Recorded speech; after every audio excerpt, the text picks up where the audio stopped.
Hey, Chef, and I had a good question come in from on my Facebook page from Mary Lynch Barbara, and she said, "Would love to learn how you set up business and personal goals for the new year." So, first of all, yeah, we're coming into the end of the year, and it's impossible to not think about the new year, at least for entrepreneurs or would-be entrepreneurs. It seems like it's just in us. We can't stop thinking about this coming year as soon as we get into mid-December or so. And so it's definitely been on my mind.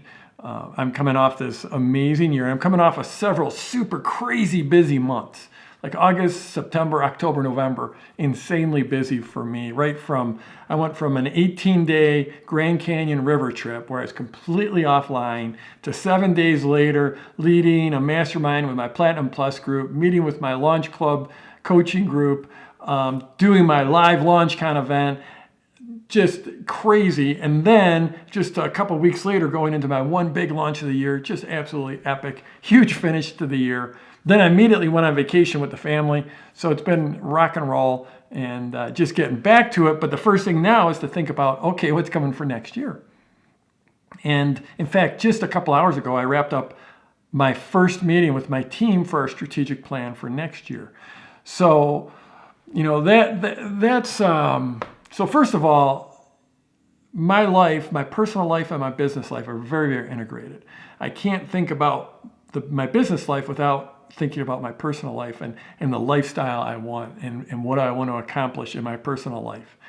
And then my personal life is also very much driven by my business life. There's this term people use, a lifestyle business, and it's almost, a lot of people use it as a negative. I think if it's a positive, I'm building an incredible lifestyle with my business. Yes, I want to grow my business. Yes, I want to make a huge impact and help a ton of people with my business.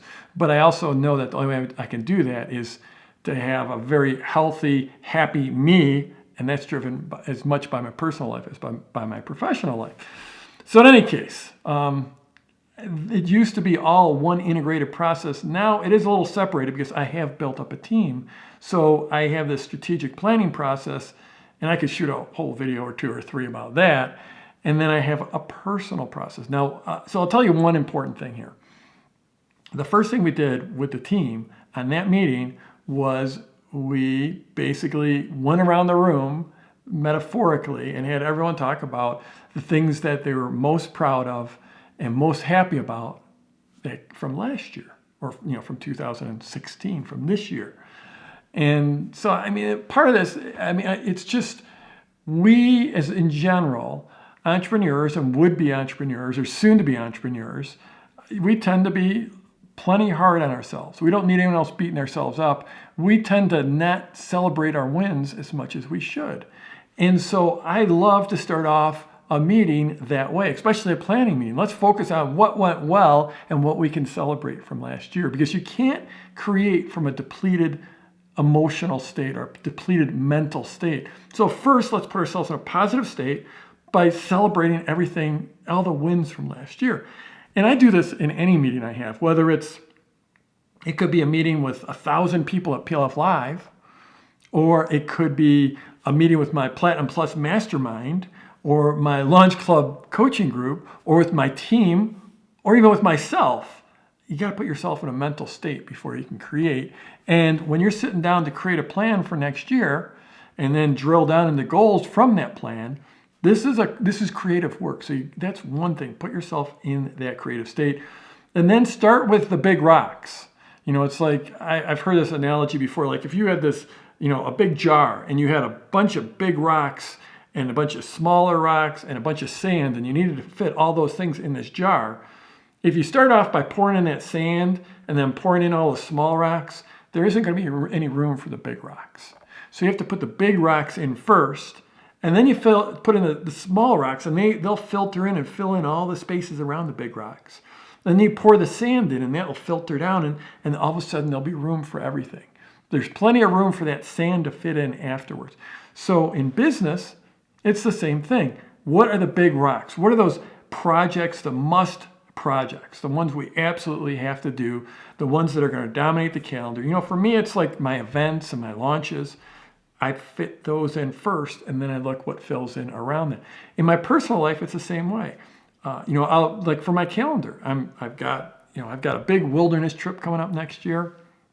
I've got a couple of other big trips planned. I'm planning on going skiing every Friday during ski season. So I put all of those things in, and then we fit in everything else all around it.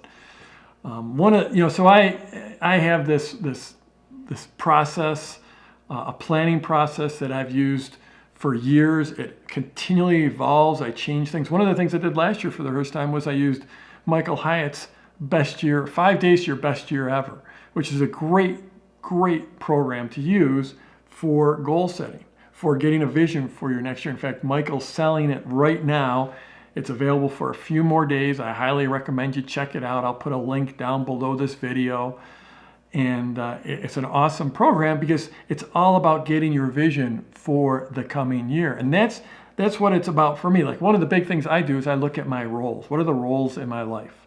I'm a father, I'm a husband, I'm an athlete, I'm an entrepreneur, I'm a leader to my team, I'm a community member, I've got a spiritual life, I've got an intellectual life, I've got an emotional life. I look at the big roles in my life, and I can name a whole bunch. Usually it boils down in any given year, I'll focus on 6 or 7 of those roles, and then I'll create a vision for each one of those roles. What do I want that role to look like?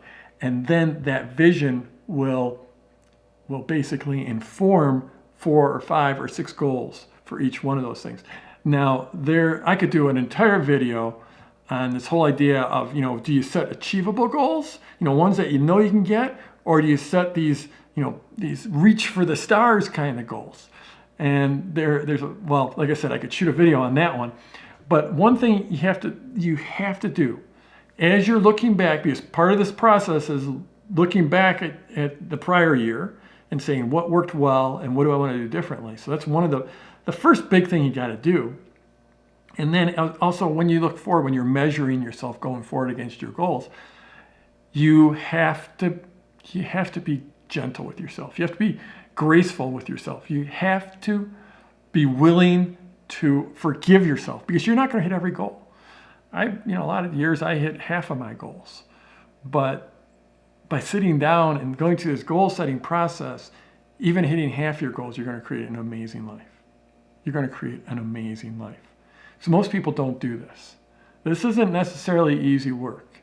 And it's like Eisenhower, I think it was Eisenhower he said, the plan is useless, planning is essential.